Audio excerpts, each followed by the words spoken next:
আর কোনো কথা বলবেন না। আজকে যা হলো তারপরে আমার এখানে থাকাটা অসম্ভব ব্যাপার। এবার আমাকে যেতে দে, যেতে দে আমাকে।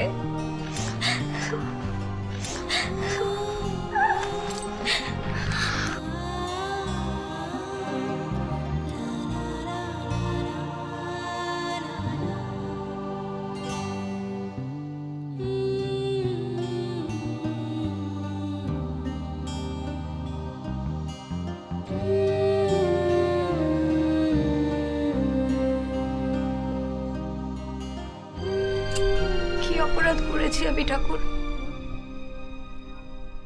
কি অপরাধ করেছি তুমি বলো?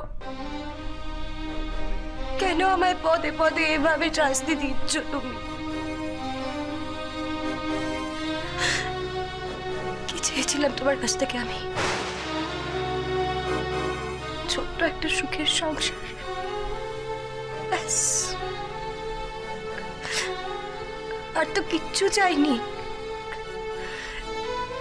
দিলে না, আমার স্বামীকে আমার কাছ থেকে কেড়ে নিলে। সব কিছু ভুলে, সব কষ্ট সহ্য করে যখন ভেবেছিলাম ঈশানকে বিয়ে দেবো, দিয়ে আমার ঘরে একটা সুন্দর লাল টুকটুকে বউ আসবে, আমার ঘরের লক্ষ্মী আসবে, আমার সংসারের লক্ষ্মী, সেটাও কেড়ে নিলে তুমি। পিকুকে কেড়ে নিলে আমার কাছ থেকে। আমার ছেলের জীবনটা শেষ করে দিলে। পিকু চলে যাওয়ার পর 5টা বছর কেটে গেল। তারপর আমি আমার নাতি নাতনিকে ফিরে পেলাম। মনে হয়েছিল এই তো তুমি সত্যি, তুমি আমার কষ্ট বুঝেছো, আমার নাতি নাতনিকে আমার কাছে ফিরিয়ে দিয়েছো।